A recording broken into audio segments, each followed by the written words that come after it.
Hello, friends. I have received a lot of help over the last several years. I've been given shelter, time, and the freedom to develop this practice. Today, I need to ask you for your financial support.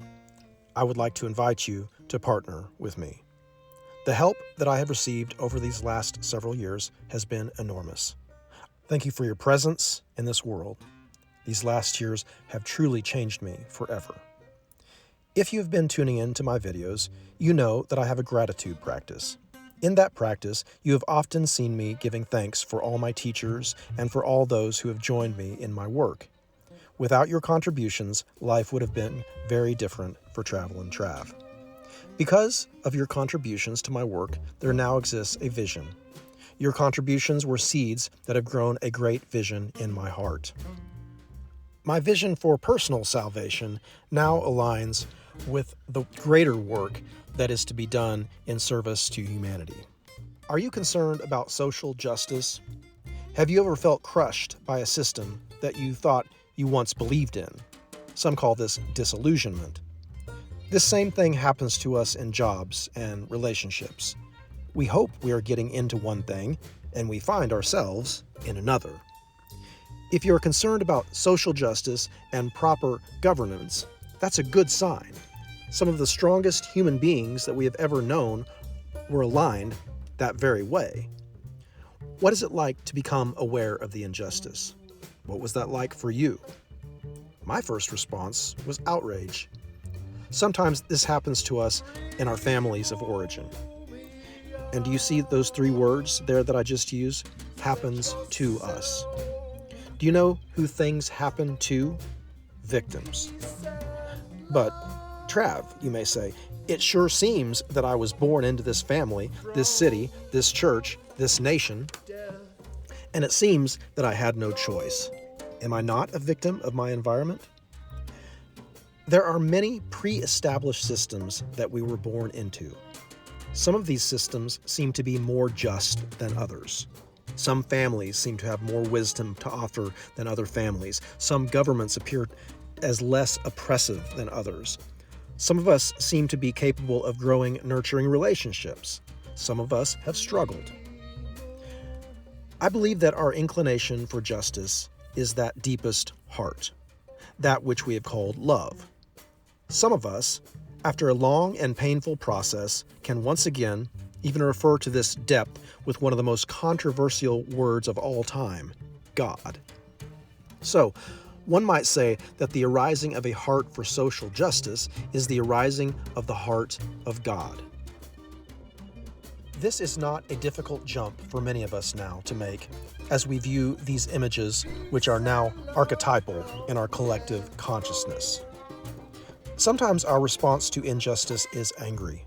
That is very understandable. When our dignity is threatened daily, there must eventually be a great rising up of that spirit of justice through the people. This is the same spirit we watched as it arose in the people who, in the 1960s, boycotted the buses in Alabama. There was a deep intelligence behind all that. People like Rosa Parks and Dr. Martin Luther King Jr. understood that they were serving a deeper power. They have now become expressions of that face of light for many of us. And now these faces speak to us of hope, of possibility.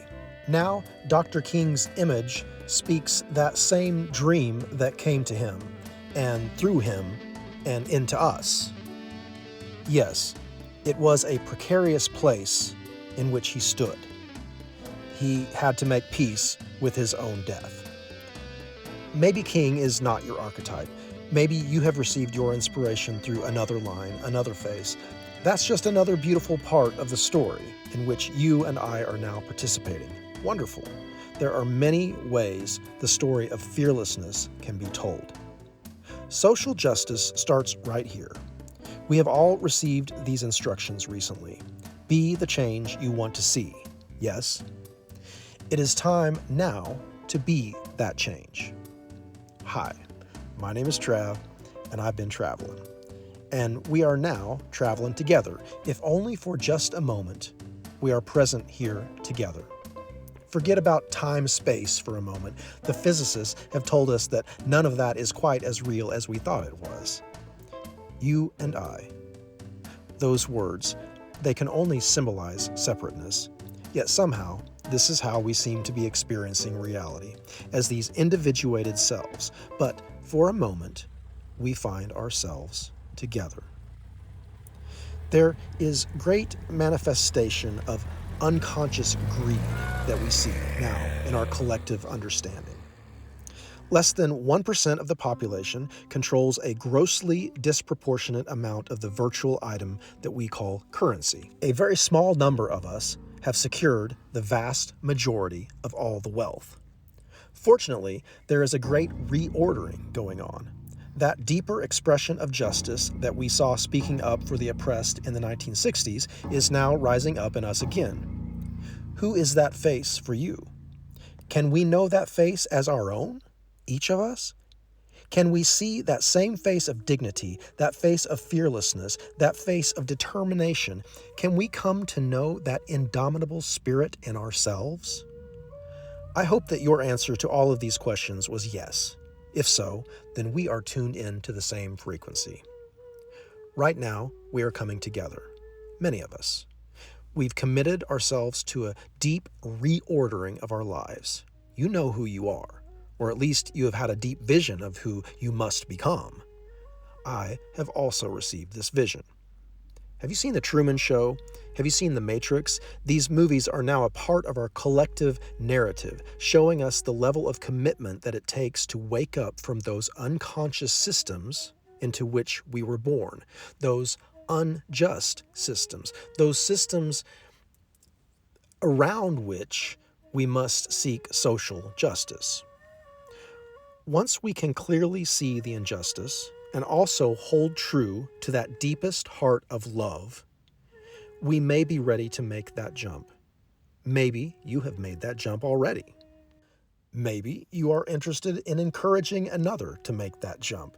Maybe you are ready, as I am now, to make that next attempt, to take that next leap of faith.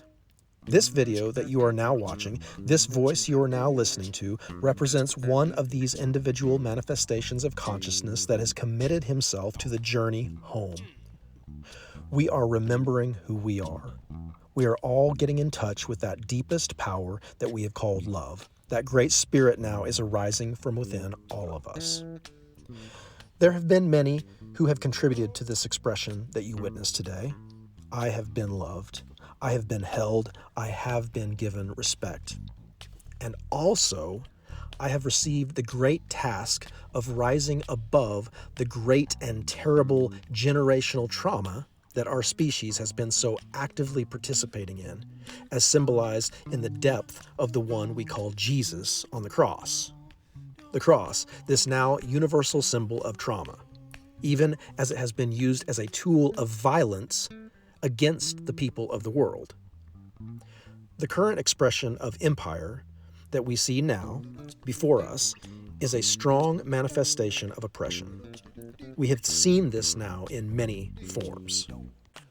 And so, it is very understandable the rage that we see in our woke or waking expressions. Waking up from the illusion is never easy. If you are moved by what I have to say, then I would like you to consider two questions. Number one, where does our work overlap? Your work, my work. Where do they meet? Where do we have communion?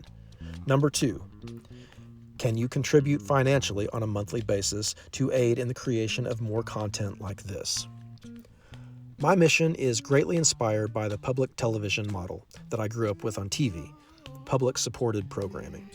TravelinTrav is attempting to monetize in a way that is in alignment with his message. He is now reaching out to you, his friends, acquaintances, viewers, for financial support. The work that you have access to on this YouTube channel represents the journey that I have taken to come to you now. There are nearly 700 videos, all which show a man in his awakening process. I hope that this archive might serve as a context for you and those who will come later. My vision, our vision, must be deep and wide now. we must be thinking about our children's children's children and beyond. How do we hold our money? What do we do with our money? What did we have to do to get our money? We may realize how close our money is to our hearts and how important these questions are. If you are in a place of enough financial security that you could make a monthly commitment to this individual, it would be greatly appreciated. When you choose to support TravelinTrav with your financial support, you are contributing to the well-being of a tribe member. When you support a tribe member, you deepen the tribe. A tribe of depth competes with more health in this monetary jungle of our own creation. There are those of us who, right now, are very low down on Maslow's hierarchy. We are struggling with homelessness and mental health issues. I have been privileged in many ways, truly. I believe that it is within a reasonable range of responsibility that I speak with honesty about important issues which need addressing in our culture. Homelessness and mental health are but two of these issues. By contributing financially to TravelinTrav, you are contributing to the continued development of this quality programming. I am aligning myself with the purpose of bringing us all together. If you can, with a joyful heart, contribute to my physical well-being by donating monthly, thank you greatly. Victims become dependent. There comes a time when the survival of a man is determined by whether or not he can become relevant in community. My personal survival now depends upon discovering relevance in community. My personal survival seems to depend upon my ability to gather money. So it is in the interest of this survival, and many others like me, that I make this request. What happens to me if I buy into this idea of sick and sad homeless guy today? That's exactly what I get. Out here on this edge of annihilation, I must discover and rediscover every moment of every day who I truly am. I have been guided out past the point of no return. Even my attempts to reestablish myself now in cultural norm fail every time. I can't get back in the matrix. I've tried. I am out way past my own capacity to save myself. A financial contribution to TravelinTrav is a prayer for one lost tribe member to find his way home to his people. When we contribute to the physical salvation of one tribe member, we invite that tribe member's depth into our own heart. Thank you for your support. Thank you for your work. Thank God for your generosity. Forever grateful, TravelinTrav.